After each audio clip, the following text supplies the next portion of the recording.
আমাদের এবার পরবর্তী নিবেদন, কাব্য নৃত্য। শুধু কবিতার জন্য এই জন্ম, শুধু কবিতার জন্য কিছু খেলা, শুধু কবিতার জন্য একা হিম সন্ধেবেলা ভুবন পেরিয়ে আসা, শুধু কবিতার জন্য অপলক মুখশ্রীর শান্তি এক ঝলক, শুধু কবিতার জন্য তুমি নারী, শুধু কবিতার জন্য এত রক্তপাত, মেঘে গাঙ্গেয় প্রপাত, শুধু কবিতার জন্য আরো দীর্ঘদিন বেঁচে থাকতে লোভ হয়, মানুষের মতো ক্ষোভময় বেঁচে থাকা। শুধু কবিতার জন্য আমি অমরত্ব তাচ্ছিল্য করেছি। এই কবিতা নিয়ে আমাদের পথ চলা, এই কবিতা নিয়ে আমাদের এগিয়ে যাওয়া। আমি অনুরোধ করছি মাননীয়া শ্রীমতী সঞ্চিতা সরকার এবং শ্রীমতী ফিওনা সরকার তাদের কাব্য নৃত্য পরিবেশনের জন্য।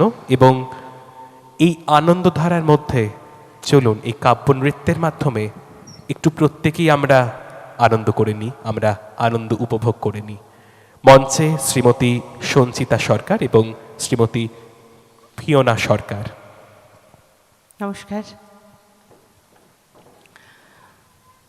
আমি প্রথম জেনেছিলাম উত্থান যা, তারই অপিঠ অধঃপতন, আলো যেমন কালো তেমন তোমার সৃজন, জেনেছিলাম আমি প্রথম।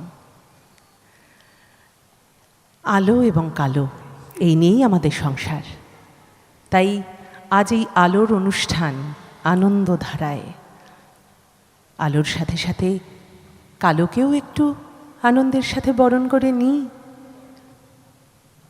কালো ছাড়া আনন্দই বা বুঝবো কি করে, আলোই বা বুঝবো কি করে।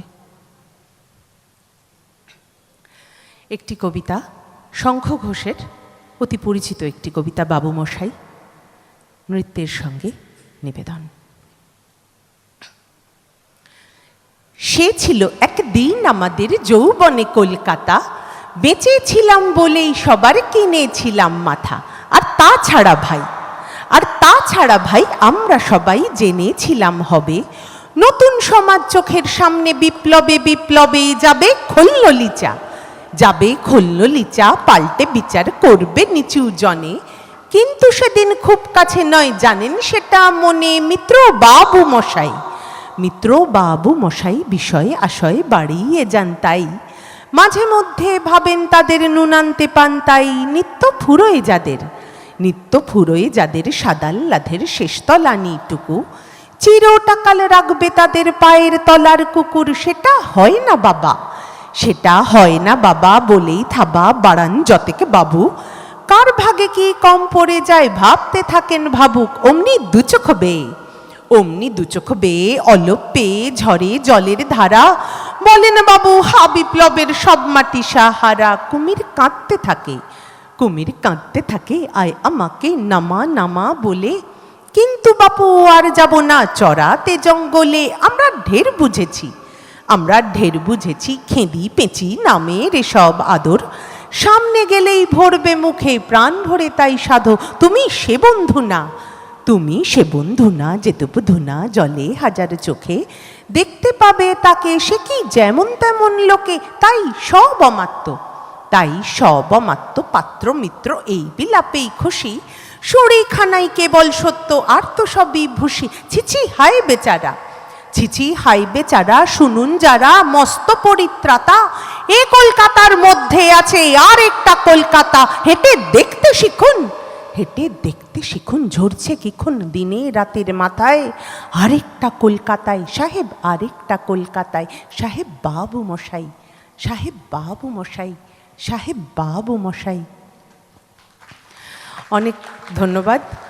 আর যার কথা না বললেই নয়, সেই সৌর্যদীপ্ত ভট্টাচার্যকে অনেক ধন্যবাদ আমাদের মা এবং মেয়েকে এই সুযোগটি করে দেওয়ার জন্য। সবাই ভালো থাকবেন, আমরা আমাদের পরের অনুষ্ঠানের দিকে যাব। সত্যি অনবদ্য। এবং আমরা শুধু যে রবীন্দ্রনাথ ঠাকুরকে নিয়েই আজকের এই আনন্দ উপভোগ করছি সেটা কিন্তু নয়, আমরা কিন্তু শঙ্খ ঘোষের একটি অনবদ্য সৃষ্টিও আমরা এই মঞ্চে উপভোগ করলাম। আমি অনুরোধ করব শ্রীমতী ফিওনা সরকারকে একবার মঞ্চে আসবার জন্য ও একটু সামনে আসবার জন্য অনুরোধ করছি, এবং আমি অনুরোধ করব গন্ধর্ব মিউজিক্যাল গ্রুপের পক্ষ থেকে শ্রী সৌর্যদীপ্ত ভট্টাচার্য এবং শ্রীমতী শান্তা ভট্টাচার্যকে একবার মঞ্চে আসবার জন্য আমরা গন্ধর্ব মিউজিক্যাল গ্রুপের পক্ষ থেকে আমরা সম্মান জ্ঞাপন করব শ্রীমতী ফিওনা সরকারকে। মামের অনবদ্য জুটি, সত্যি আমরা দারুণ আনন্দ করলাম এবং অপূর্ব তাদের প্রয়াস এবং তাদের নিবেদন। একটা জোরে করতালি কিন্তু এই মামের জুটির সত্যি তাদের প্রাপ্য। তাদের দুজনকে রইল গন্ধর্ব মিউজিক্যাল গ্রুপ এবং আমাদের প্রত্যেকের তরফ থেকে অনেক অনেক শুভেচ্ছা এবং অভিনন্দন।